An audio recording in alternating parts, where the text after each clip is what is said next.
우리 성도들의 신앙생활은 단거리 경주가 아닙니다. 길게 내다보고 달려야 하는 것입니다. 하나님께서 우리를 구원하신 날부터 시작해서 천국으로 부르실 그날까지 우리는 계속해서 이 신앙을 붙잡고 달려가야 하는 것입니다. 멈추면 안 됩니다. 끝까지 달려가야 하는 것입니다. 그래서 신앙생활은 마라톤과 같습니다. 히브리서를 보면 우리 앞에 당한 경주를 경주하며 그랬습니다. 우리가 경주자라는 거죠. 러너입니다. 우리가 믿음의 경주에서 지금 다른 박질을 하고 있는 것입니다. 바울도 나의 달려갈 길과 그렇게 말을 했습니다. 그 믿음이 계속 경주를 해야 하는 다른 박질이라는 것입니다. 그런데 감사한 것은 이 믿음의 다른 박질에 우리 혼자만 뛰고 있는 것이 아니라 많은 사람들이 함께 뛰고 있다는 것입니다. 성경에 보면 먼저 뛰었던 이미 완주하신 수많은 분들의 얘기가 있습니다. 우리에게 구름과 같이 둘러싼 허다한 증인들이라고 그랬습니다. 여러분, 허다한 증인들이 누구예요? 지금까지 수많은 기라성과 같은 믿음의 사람들입니다. 믿음을 지키기 위해서 그렇게 올곧은 길을 걸어갔던 하나님들의 사람들이 이제는 그 하늘의 면류관을 쓰고 우리를 기다리고 있는 것입니다. 아마 함성을 지르면서 우리를 바라보고 있을 거예요. 아마 손에는 또 면류관을 대신 가져다가 하나님의 면류관을 또 우리에게 전달하기 위해서 올라오면 씌우려고 아마 기다리고 있는 분들도 더러 있으리라 생각을 합니다. 이런 허다한 증인들을 생각하면 우리는 믿음의 길을 걸어감에 있어서 많은 해답을 얻을 수가 있습니다. 내가 시험에 들었을 때 아브라함은 어떻게 했는가? 세상에서 버림받았을 때 요셉은 어떻게 했는가? 모세는 어떻게 해서 세상의 즐거움을 버릴 수가 있었는가? 내가 외로울 때 믿음의 사람들은 어떻게 했는가? 내가 약할 때, 내가 고난 가운데 있을 때 그 믿음으로 이기는 사람들의 얘기를 들여다보면 그때그때마다 우리는 큰 힘을 얻을 수가 있게 되는 것입니다. 신앙생활을 하다 보면 영적 혼란기를 경험할 때가 있습니다. 몸도 마음도 질서가 없어질 때가 있죠. 그럴 때는 앞으로 나아가지를 못합니다. 그래서 과거에 머물러 있게 됩니다. 어떤 경우에는 과거에만 집착하게 되는 것입니다. 과거 이스라엘 출애굽한 이스라엘 백성들이 그랬습니다. 애굽에서 나온 이스라엘 백성들은 앞으로 나아가지를 못하고 애굽에서 경험한 일들만 생각을 한 거예요. 과거의 미련들이 많았습니다. 현재의 삶에 만족하지를 못하니까 과거만 자꾸 생각이 났던 것입니다. 하나님께서 홍해를 갈리게 하셔서 이스라엘 백성으로 하여금 홍해를 마른 땅같이 건너게 하시고 출애굽하게 하신 것은 엄청난 일이었죠.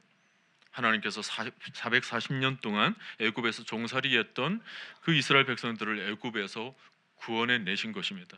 그런데 이스라엘 백성들이 과거로 돌아가려고 했습니다. 출애굽은 이스라엘 역사에 있어서 매우 중요한 사건이에요. 출애굽한 이스라엘 백성들은 앞으로 나아가야 합니다. 출애굽해서 이제 가나안으로 전진해야 하는 것입니다. 이스라엘 백성들이 가야 할 방향은 명확했습니다. 그러나 이스라엘 백성들은 다시 빼앗겨서 애굽으로 돌아가려고 했습니다. 애굽에서 죽는 것이 낫다고 생각을 한 거죠. 그들은 하나님께서 베푸시는 구원을 거부하려고 했던 것입니다. 이스라엘 백성들은 몸은 홍해를 건넜지만 마음은 홍해를 건너지 않았던 것입니다. 사실 믿음의 길을 걸어갈 때 눈에 보이는 것이 아무것도 없을 때가 더러 있습니다. 그래서 믿음으로 사는 것이 허황하게 느껴지기도 합니다. 현실과 거리가 너무 멀기 때문에 세상은 다 손에 잡히는 것들이고 눈으로 볼 수 있는 것들이지만 믿음의 길은 아무것도 보이지 않을 때가 많습니다. 자, 이럴 때 손에 잡히고 눈에 보이는 것을 선택하시겠습니까? 아니면 눈에 보이지 않지만 믿음을 선택하시겠습니까? 둘 중 하나를 선택하는 것은 말만큼 쉽지가 않습니다. 창세기 12장을 보면 아브라함은 하나님께서 말씀하신 대로 고향과 친척과 아버지 집을 떠났습니다. 하나님께서 아브라함에게 믿음을 주셨기 때문에 아브라함은 떠날 수가 있었던 거예요. 아브라함은 하나님께서 인도하시는 대로 갔습니다. 근데 문제가 생겨났어요. 하나님께서 인도하시는 대로 갔으나 그곳에서 기근을 만나게 됩니다. 하나님께서 인도하시는 대로 간다고 해서 모든 것이 형통한 것은 아니었습니다. 오히려 어려움을 경험할 수도 있었습니다.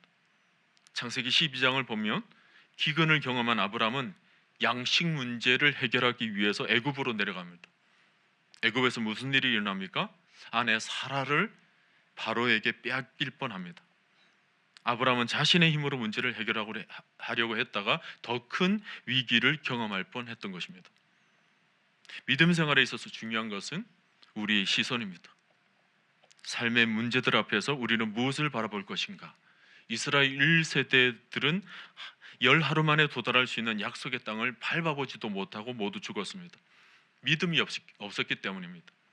믿음이 없으면 하나님이 보이질 않습니다. 하나님이 보이지 않으면 앞으로 나아갈 수가 없는 거죠. 믿음이 있어야 앞으로 나아갈 수가 있습니다. 그러므로 믿음이 중요합니다. 우리는 삶 속에서 하나님만 바라봐야 합니다. 믿음으로 하나님만 바라봐야 하는 것입니다. 하나님이 보이지 않으면 미래가 불안할 수밖에 없어요. 물질이 없어도 하나님만 바라보는 사람은 문제가 없습니다. 살아계시는 하나님과 함께하는 사람은 늘 평안한 것입니다. 우리는 삶의 문제를 해결하기 위해서 하나님을 선택한 사람이 아닙니다. 신앙생활을 하며 문제가 해결되기를 바라는 것보다 중요한 것은 하나님께 더욱 집중하고 하나님을 더욱 갈망하는 것입니다. 믿음 생활을 통해서 하나님과의 관계가 더욱 깊어져야 하는 것입니다. 하나님과의 관계가 깊어질 때 삶이 안정감이 생깁니다. 그러므로 신앙생활을 하면서 가장 중요한 것은 하나님과의 관계입니다. 믿음이 약할 때에는 세상이 화려하게 보입니다. 화려하게 보이는 세상이 전부라고 생각하죠. 세상이 영원할 것이라고 생각합니다. 세상이 대단해 보이고 세상은 모든 것을 다 안겨다 줄 수 있을 것만 같아 보입니다. 그러나 세상은 혼란스럽습니다. 들어가면 들어갈수록 무질서하죠. 참된 믿음 생활을 하는 사람은 그 혼란한 세상 속에서 세상을 바라보는 것이 아니라 하나님을 바라보는 것입니다. 세상보다 하나님을 선명하게 바라봅니다. 여러분, 이 세상에 확실한 것은 하나도 없습니다. 모든 것이 흔들립니다. 사람이 만든 것은 다 흔들리게 되어 있어요. 완전한 것은 없습니다. 그런데 흔들리지 않는 것, 사라지지 않는 것, 변하지 않는 것은 오직 하나님 분이십니다. 그러므로 우리는 하나님만 바라보고 하나님만 의지하며 나아가야 되는 것입니다. 이런 믿음은 하나님께 집중하는 것입니다. 오늘 빌립보서 3장에서 바울이 그것을 말하잖아요. 읽지는 않았습니다만은 7절로 올라가서 보시면 무엇이든지 내게 유익하던 것을 내가 그리스도를 위하여 다 해로 여겼다. 또 모든 것을 해로 여기면 내 주 그리스도 예수를 아는 지식이 가장 고상하기 때문이다.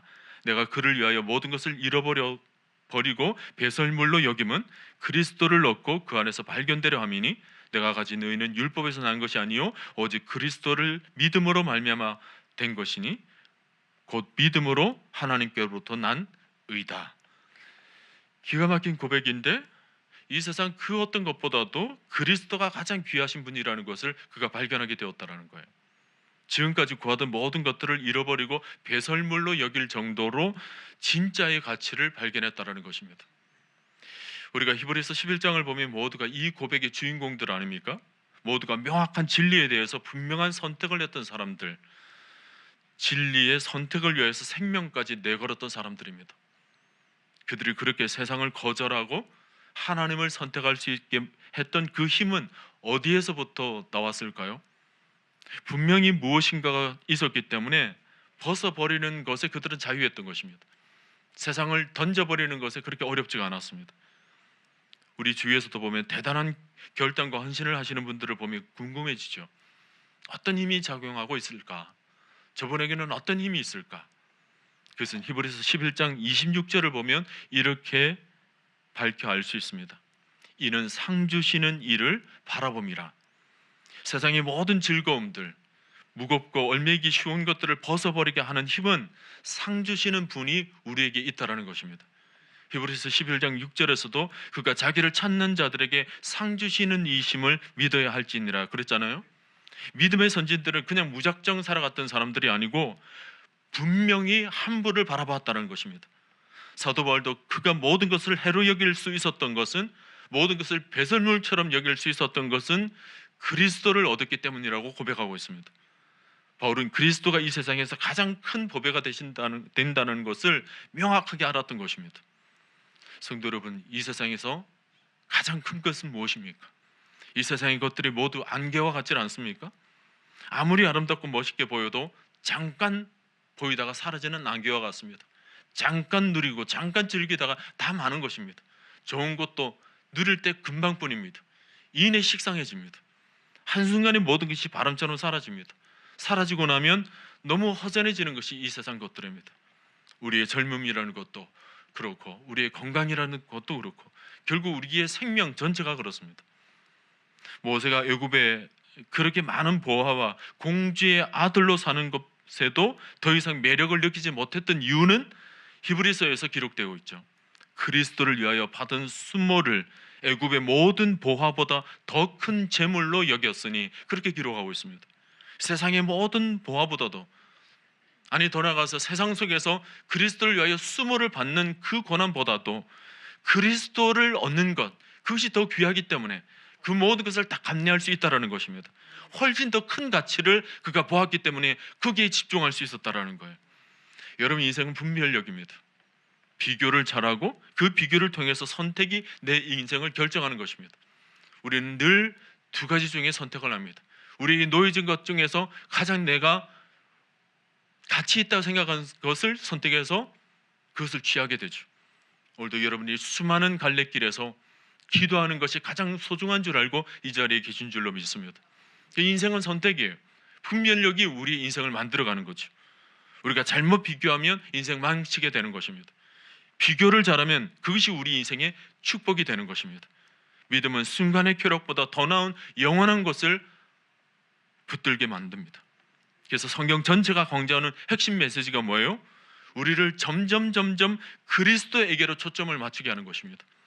그리스도를 바라보게 되면 세상의 모든 화려함들보다 그런 것들이 너무 초라하게 여겨진다라는 것입니다. 이것을 볼 수 있는 눈이 생기게 만드는 것이 은혜예요.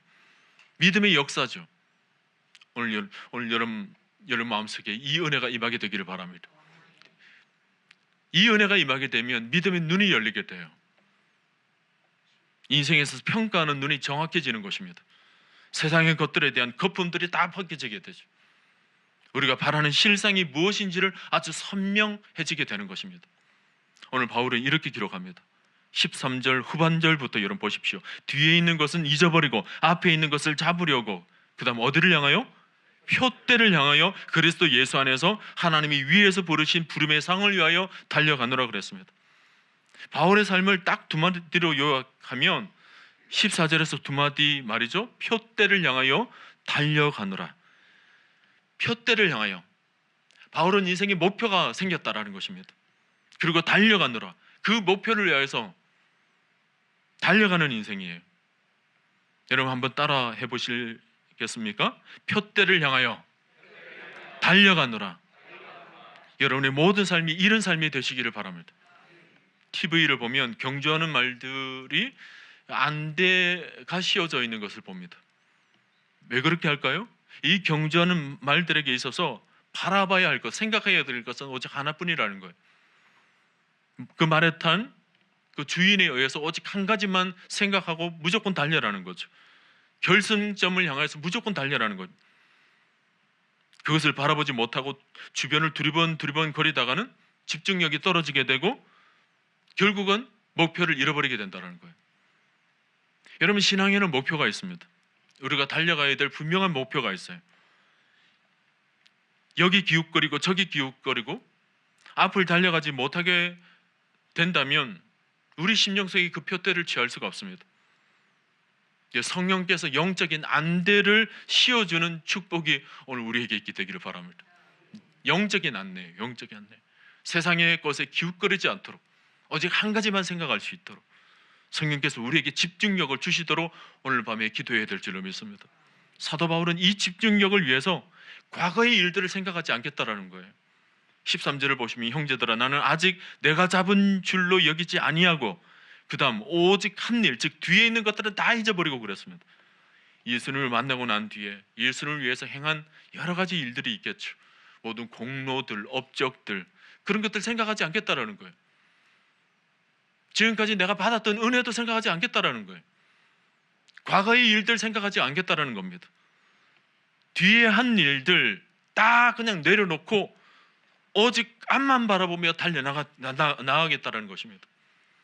이사야 43장 18절을 보면 하나님께서 어떤 당부를 하십니까? 너희는 이전 일을 기억하지 말며 옛날 일을 생각하지 말라고 그랬습니다. 하나님은 과거에 얽매이시는 분이 아니세요. 미래지향적이신 분이십니다. 너희는 이전 일을 기억하지 말며 옛날 일을 생각하지 말라. 왜 그런 것을 요구하십니까? 그 다음에 보면 보라 내가 새 일을 행하리니 이제 나타낼 것이라 너희가 그것을 알지 못하겠느냐. 반드시 내가 광야의 길을 사막에 강을 내리니 그랬습니다. 그러니까 하나님께서 더 큰 역사를 만들어 주시겠다라는 거예요. 이전에 건너왔던 그런 것들은 잽도 안 된다라는 거예요. 하나님께서 이루실 역사가 더 크고 원대하기 때문에 너희들은 앞을 바라보라는 거예요. 하나님은 우리가 과거에 연연해 있지 않기를 원합니다. 우리는 표대를 향해서 목적지를 향해서 집중하기를 원하시는 거죠.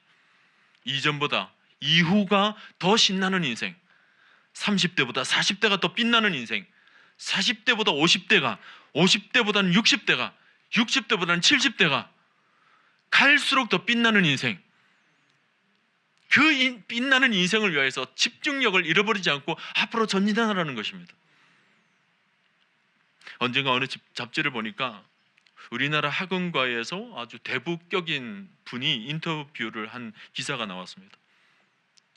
이분은 온라인 오프라인을 통해서 학원가에서 정보를 제공하는 업체를 만들어 가지고 작년에 한 해 매출만 1633억, 순 매출만 530억을 벌었다라는 거예요. 그러니까 학원 해가지고 자기가 가지고 있는 지금 자산이 4천억 이상이 되었다고 합니다. 근데 이분의 스토리 가운데 제가 참 인상적이었던 것은 이분을 소개하는 머릿 기사가 이렇게 되어 있더라고요. 그 타이틀이 과외 선생에서 교육 재벌로 이렇게 되어 있고요. 그 다음에 이렇습니다. 딸아이 묻는 날도 강의하자 학생들 엉엉 울어. 그 부제가 그렇게 달려져 있었어요. 무슨 내용인가 봤더니 이분의 딸이 불의의 사고를 당했나 봐요. 그래서 어린 나이에 애가 죽었습니다. 부모 입장에서 이것만큼 슬픈 일이 있을까요? 근데 그 아이의 장례 치른 날에도 딱 2시간 눈 붙이고 다시 학원으로 가서 애들을 가르쳤다라는 거예요. 그 학원의 애들이 그것을 다 압니다. 그분이 돈 때문에 그랬을까요? 그 기사를 읽어보면 돈 때문이 아니랍니다. 집중력의 문제. 애가 죽었는데 집에 들어와 앉아 있으면 그 슬픔을 이겨내지 못하고 자기가 어떻게 될지도 모른대요. 너무 슬펐기 때문에 이 슬픔을 이겨내고 이 슬픔을 극복하고 달려나갈 수 있는 길은, 다시 일어날 수 있는 길은 내가 하던 것 집중해서 계속하는 일이다, 그렇게 생각했답니다. 그래서 장례를 치르고 난 그 즉시로 딱 2시간 눈물 흘리고 딱 닦고 다시 학원에 가서 아이들을 가르쳤대요. 우리 예수님이 하신 말씀 중에 누가복음 9장 60절 이하에 보면 이런 말씀이 있습니다. 이르시되 죽은 자들로 자기의 죽은 자들을 장사하게 하고 너는 가서 하나님 나라를 전파하게 하시고 또 다른 사람이 이르되 주여 내가 주를 따르겠나이다마는 나로 먼저 내 가족을 작별하게 허락하소서. 그랬더니 그 다음에 예수님께서 어떤 지침을 주십니까? 예수께서 이르시되 손에 쟁기를 잡고 뒤를 돌아보는 자는 하나님의 나라에 합당하지 아니하니라 하시니라. 제가 한때 어렸을 때 제가 이 본문을 읽고 우리 예수님이 참 매정하신 분이시다 생각을 했었어요. 어떻게 정도 없이 사람이 죽으면 좀 가서 장례도 좀 치르게 하고 가서 좀 마음을 좀 추스리도록 그렇게 시간도 주시고 좀 기다려 주시고 그렇게 하실 일이지, 왜 이런 혹독한 말씀을 주셨을까? 제가 어렸을 적에 제가 이 본문을 잘 이해를 하지 못했었어요. 근데 제가 신학을 나오고 하나님 말씀을 연구하면서 제가 깨닫게 된 것이 뭐냐면 이 성경이 복음서에 기록되어 있다는 것입니다. 여러분, 복음서가 뭡니까? 사람이 죽어나가는 영혼들을 살려내는 복음이에요. 지금 주변에는 영혼들이 죽어가고 있습니다. 죽어가고 있는 영혼들을 살려내기 위해서는 지금 더 시급한 게 있다라는 거예요. 너 감정에 사로잡혀서 울부짖고 눈물 짓고 슬픔에 사로잡혀 있는 순간 지금도 또 다른 사람이 또 죽어가고 있다는 거예요. 복음서는 그 긴박성이 있는 거죠. 모르겠어요. 이 내용이 서신서에 기록되어 있고 다른 성경이 기록되어 있다면 여전히 이해하지 못할 하나님이겠지만 이 말씀이 복음서에 기록되어 있으면서 하나님 말씀이 느껴져요. 복음을 위하여 죽어가는 영혼을 위해서 하나님의 마음이 얼마나 절박한 것을 이 성경, 이 말씀이 지금 전해주고 있더라는 거죠. 히브리서 12장 1절에서 보면 모든 무거운 것과 얼매이기 쉬운 죄를 벗어버리고 라는 말씀이 나옵니다. 거기 보면 모든 무거운 것이라는 것이 뭘까요? 우리가 믿음의 길을 걸어가면서도 우리의 마음을 무겁게 하는 것들이 많습니다. 마음의 고통들이 있죠. 아픔들이 있습니다. 상처들이 있죠. 계속 내 발목을 붙잡고 믿음의 길로 나아가지 못하도록, 앞으로 전진하지 못하도록 만드는 그런 것들이 있습니다. 얼매이기 쉬운 죄를 벗어버리고 있는데 죄도 우리로 하여금 앞으로 전진하지를 못하게 만듭니다. 근데 꼭 죄가 아니더라도 우리를 앞으로 나아가지 못하는 모두 무거운 것들이 너무 많은 거예요. 계속해서 방해를 하고 나를 넘어뜨리게 만들고 나를 마치 족쇄와 같이 혹은 닷과 같이 항해하지 못하도록, 나아가지 못하도록 나를 그렇게 얽매여져 있는 것입니다. 그래서 신앙생활을 하면서도 몇십 년 신앙생활을 하는데 늘 똑같은 자리에 머물러져 있는 거예요. 하나님은 벗어버리라, 이전 일을 생각하지 말라 했는데도 우리는 늘 거기에 머물러져 있는 것입니다. 아마 사람들마다 그런 것들이 있을 거예요. 어떤 분들은 신앙생활보다 과거에 취미생활에 얽매여져 있으신 분이 있습니다. 신앙생활을 하는데도 취미생활이 더 귀한 거예요. 향방 없이 분주한 삶, 그 삶의 습관을 가지고 계신 분들이 있죠. 늘 바쁘게 생활하는 분들이 있습니다. 예수를 믿어도 바쁘게 생활해요. 혹은 반대로 게으름을 피우시는 분들이 있습니다. 예수 믿기 전에도 게을렀는데 예수 믿고 난 이후에도 여전히 게을러요. 여러 가지 것들이 있습니다. 사람들마다 다 그런 것들이 있어요.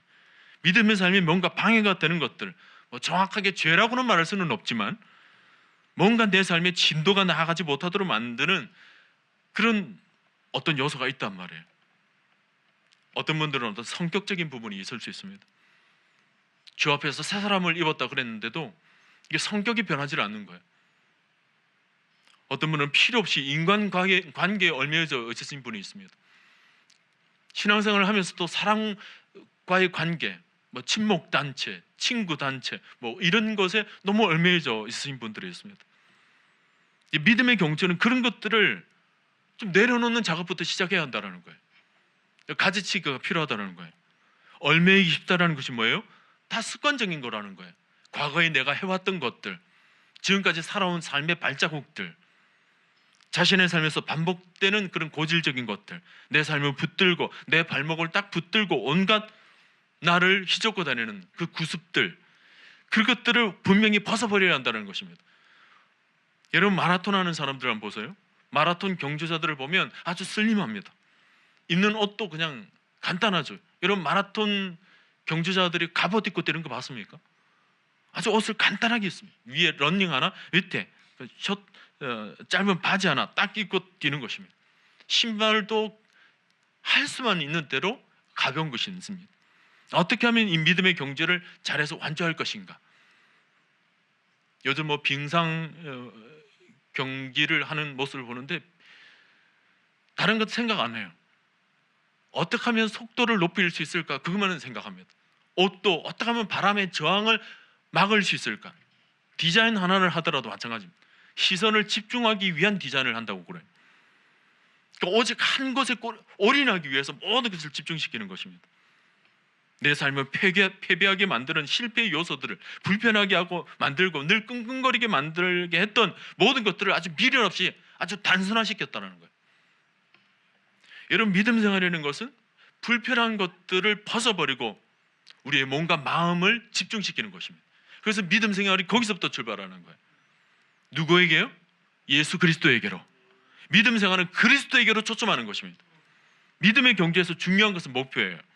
열심보다 중요한 것은 방향입니다. 아무리 열심히 달려도 목표가 잘못되어 있으면 소용이 없는 거예요. 우리가 바라보고 쫓는 분은 오직 예수 그리스도이어야 한다는 것입니다. 믿음의 경주자가 시선을 놓치면 안 됩니다. 시선 집중해야 합니다. 우리의 믿음 생활을 가만히 보면 우리의 시야에서 그리스도가 사라질 때가 많습니다. 예배를 드릴 때는 그리스도에게 초점을 맞추는 것 같고 그리스도를 바라보는 것 같은데 딱 예배가 끝마치고 교회 당문을 딱 나서는 순간부터 초점을 잊어버려요. 그리스도가 어느덧 사라지고 자아가 중심이 된다든지 뭔가 또 다른 것이 중심이 될 때가 많습니다. 세상 사는 모습을 가만히 보면 그 속에서 내 시선도 세상으로 뺏겨버리죠. 세상 살아가는 모습 딱 보면서 바로 저거야, 나도 저것을 얻어야 돼, 바라보는 대상이 바뀌게 됩니다. 세상에서 인의 시선이 빼앗기고 마는 거죠. 우리 신앙의 탈선이 언제 일어나는가 하면 주님을 바라보던 시선에서 다른 것으로 옮겨날 때입니다. 다윗도 왕궁에서 하나님을 바라보는 시선에서 벗어나니까 엉뚱한 것을 바라보게 되니까 그만 믿음의 길에서 탈선하게 되었습니다. 그리스도를 바라보지 못하면 우리는 신앙의 힘을 잃어버리고 마는 것입니다. 여러분, 우상 숭배가 무엇입니까? 우리의 시선을 다른 곳으로 옮기는 것입니다. 그리스도에게만 초점을 맞추던 것이 다른 것으로 옮겨지게 될 때 그 바라보는 것이 우상이 될 수가 있습니다. 오늘 우리는 우리의 눈을 빼앗아가는 수없는 것들에 우리가 사로잡혀 있습니다. 그의 세상은 거의 다 우리로 하여금 시선을 혼동하게 만들고 빼앗아가는 것들이에요.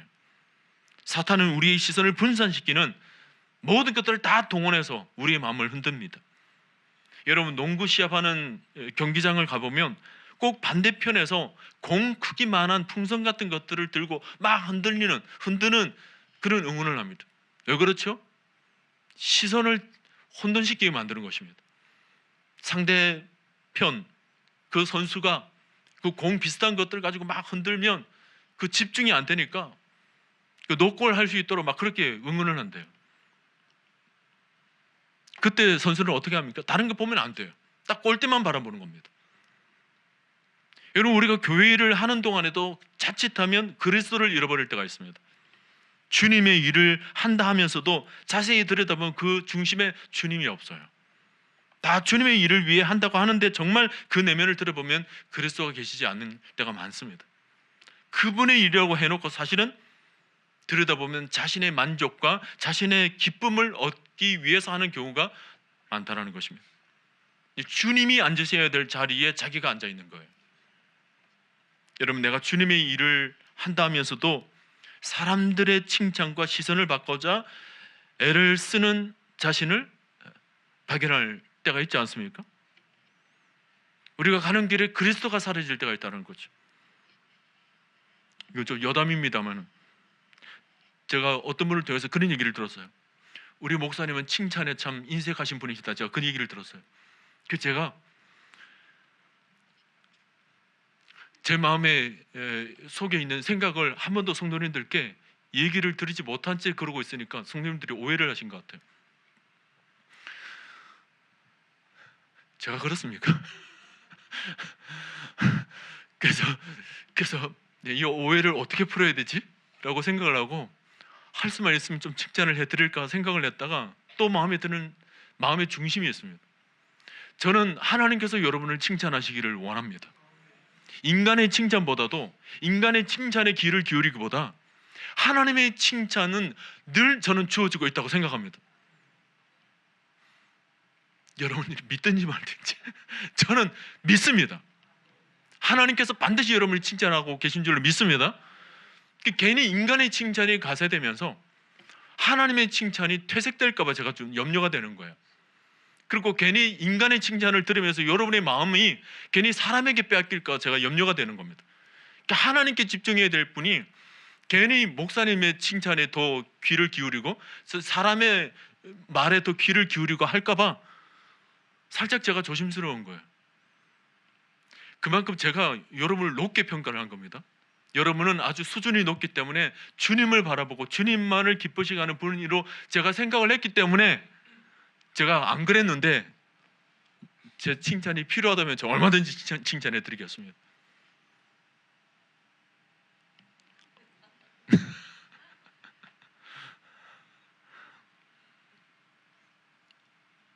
할렐루야. 여러분, 우리는 하나님을 의식할 수 있길 바랍니다. 하나님만 바라볼 수 있기를 바랍니다. 물론 사람의 칭찬이 필요할 때가 있어요. 사람은 서로가 서로를 좀 세워주는 그런 역할을 하잖아요.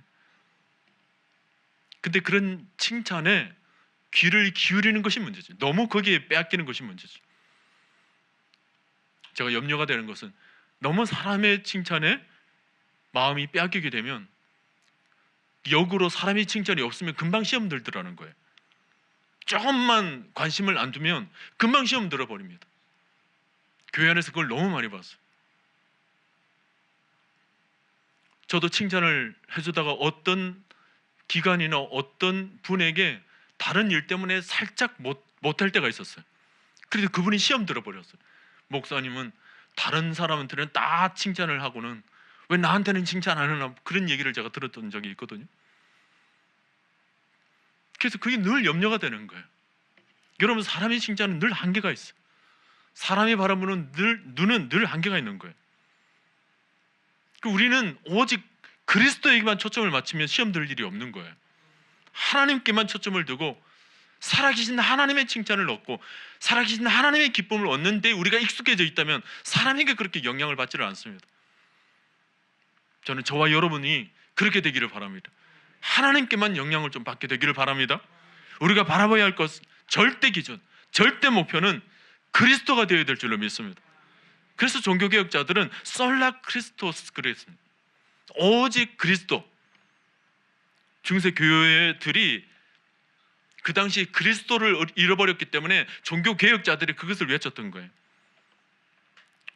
오늘날도 보면 교회에 예수가 없다고 하면서 따가운 비평을 늘어놓는 사람들이 들어 있습니다. 교회를 비평하는 거죠. 예수 결핍증, 레너드 스윗이라고 하는 세계적인 어떤 기독교 미래학자가 한 말인데, 오늘날 교회가 가장 심각한 현상은 예수 결핍 증세다 그랬습니다. 교회 안에 예수 결핍, 예수가 보이지 않는다는 거죠. 마치 립싱크하는 가수들이 자기의 소리를 내지 않고 그 입모양만 그냥 흉내내는 것과 마찬가지로 교회 안에서 그리스도인들이 예수에 대한 립싱크만 하지 실제 가슴속에서 우러나오는 그리스도가 없다라는 것을 아주 혹독하게 비평을 한 분이에요. 우리가 믿음 생활을 하면서도 사람을 너무 보면 안 됩니다. 어쩔 수 없이 사람을 보는 것은 우리의 육신의 눈을 가지고 있기 때문에 어쩔 수 없는 현상이지만 거기에 너무 마음 뺏겨서는 안 돼요. 누구누구 때문에 믿음을 잃어버렸다, 그만큼 안타까운 일이 없습니다. 나중에 주님 앞에 섰을 때 그 사람 때문에 내가 믿음 생활 제대로 하지 못했어요 하나님, 내가 그 사람 때문에 믿음 전전하지 못하고 늘 그 자리에 머물러져 있었어요 라고 우리가 변명할 때 과연 통할까요? 나중에 주님이 물으시겠죠. 너에게 있어서는 나보다 그가 더 크게 보이더냐? 어떤 사람은 다른 사람이 아니라 자기 자신의 모습 때문에 늘 질책해져 있는 분이 있습니다. 자신을 늘 그렇게 바라보는 거죠. 자기 인생만 늘 묵상하는 거예요.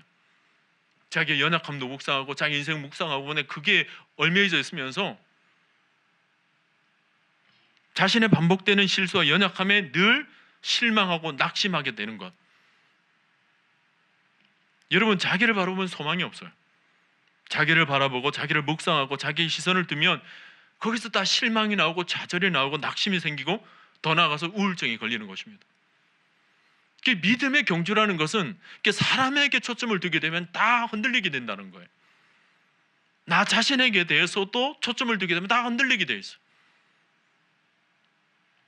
감정을 가진 우리가 감정에 무시될 수 있습니까? 그건 쉽지가 않죠. 우리 안에 생겨나는 마음들, 생각들, 감정에서 우리가 자유할 수 있겠습니까? 쉽지가 않아요. 근데 믿음의 경주라는 것이 뭐냐면 이런 것에서부터 자유함을 누릴 때 그때부터 믿음 생활이 시작된다는 거죠. 좀 자유할 수 있어야 되는 거예요. 지금까지 우리가 세상에서 익힌 메시지들이 뭐냐면 너 자신에 집중해라입니다. 네가 중요하다는 거예요. 네 마음이 중요하다는 것입니다. 사단이 뭐라고 계속 귀에 속삭입니까? 예수님에게 찾아와서 시험을 했던 것이 뭐냐면 네가 왕이 되어라는 거예요. 네 자신이 신이다. 네가 하나님이다. 네가 권세를 가지고 있지 않느냐? 돌덩이들을 떡덩이로 만들어 봐라는 거예요. 인류 최초의 에덴 동산에서 찾아와서 유혹한 사단의 속삭임이 뭐였냐면 예수 그리스도에게 예수님께 주셨던 그 시험과 동일했어요. 똑같이 네가 왕이 되어보라는 거죠. 네가 최고다라는 거예요. 네가 이걸 먹고 최고가 되어보라는 거예요. 오늘 세상에 가득 찬 성공주의가 뭡니까? 네가 왕이라는 거죠. 네가 주인이 되고 네가 최고다라는 거죠. 너를 만족시키고 너 자신만 좋으면 된다라는 거예요. 자기 자신을 극대화시키는 겁니다. 자기 성취를 최고의 목표로 만드는 거예요. 여러분, 이 시대의 좌절은 우리 모두가 자기 우상에 빠져 있다는 것입니다.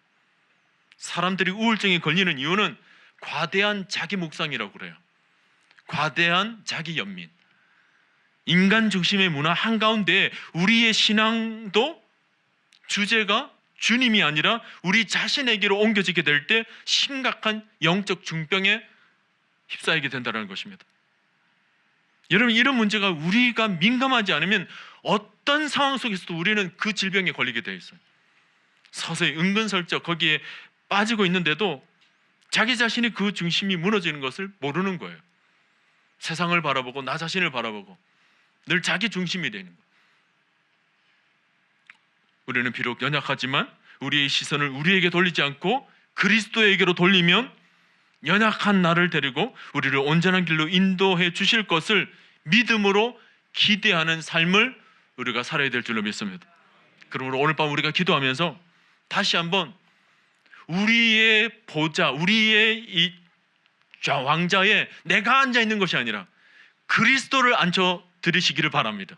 주님이 나의 삶의 중심이 되어야 되는 거예요. 나의 감정, 나의 생각, 나의 판단까지도 모든 것을 그리스도가 되도록 만드는 거예요. 여러분, 그것이 새로운 삶입니다. 그게 이루어지지 않으면 우리 안에 결코 새로운 삶이 펼쳐질 수가 없을 것입니다. 이전 것은 지났으니 보라 새 것이 되었도다. 그 새 것이 뭐예요? 그리스도가 중심이 되는 거예요. 하나님이 내 삶의 중심이 되는 것입니다. 하나님이 생각하는 것을 내가 생각하고 하나님이 판단하는 것을 내가 판단하고 하나님 말씀하신 것을 내가 따라 순종하는 것입니다. 그리스도가 중심이 되는, 하나님이 중심이 되는 그 집중력이 우리가 이 세상을 이기도록 만드는 것입니다. 이 집중력이 없으면, 하나님께 집중하지 않으면 우리는 이 세상이 실패하고 마는 것입니다. 여러분, 세상은 긴박하게 돌아갑니다. 이번에 그 빙상에서 보니까요 0.01초 차이로 금메달을 차지하더라고요. 준중결승에서 통과하는데 0.01초 차이로. 여러분, 우리도 이 긴박하게 빠른 시대 아닙니까? 인생이 촉급합니다. 세월이 얼마나 빨리 흐르는지 모릅니다. 어떤 분이 그러는데, 목사님 나이 70이 넘어가니까 인생의 속도가 70인 것 같아요. 젊었을 때보다 훨씬 속도가 빠릅니다. 세월이 너무 빠른 거예요. 손살같이 지나가는 이 빠른 세월에 우리가 무엇에 초점을 두고 살 것인가 굉장히 중요합니다. 엉뚱한 데 초점 들면 그냥 우리 인생 그냥 흐지부지 되는 거예요. 믿음의 삶도 그냥 흔들리고 마는 것입니다. 오늘 여러분, 그리스도에게로 초점을 두시기를 바랍니다. 그리스도에게 집중할 수 있기를 바랍니다. 오직 그리스도만 바라볼 수 있기를 바랍니다. 주만 바라보고 주만 앙망할 수 있기를 바랍니다. 우리의 시선이 그리스도에게로부터 희미하게 되면 그때부터 수많은 유혹과 수많은 흔들림 속에 우리는 흔들리고 말 것입니다. 믿음의 경주에서 오직 바라봐야 할 것은 목표점이에요. 표대입니다. 우리는 모두는 최후 승리를 얻을 것입니다. 그를 위해서는, 그 일을 위해서는 이곳저곳 기웃거리는 것이 아니라 오직 그리스도만 집중하고 하나님께만 바라보고 전력 질주할 때 하나님께서는 우리에게 의의 면류관을 씌워주실 줄로 믿습니다. 최후 승리를 얻기까지 오늘 밤에도 그리스도에게 집중해서 아주 집중된 기도를 하시고 집중된 찬양을 하시고 하나님 말씀을 집중적으로 힘있게 붙잡으시고 여러분의 모든 삶 속에서 날마다 승리가 펼쳐질 수 있기를 주님의 이름으로 간절히 축원드립니다.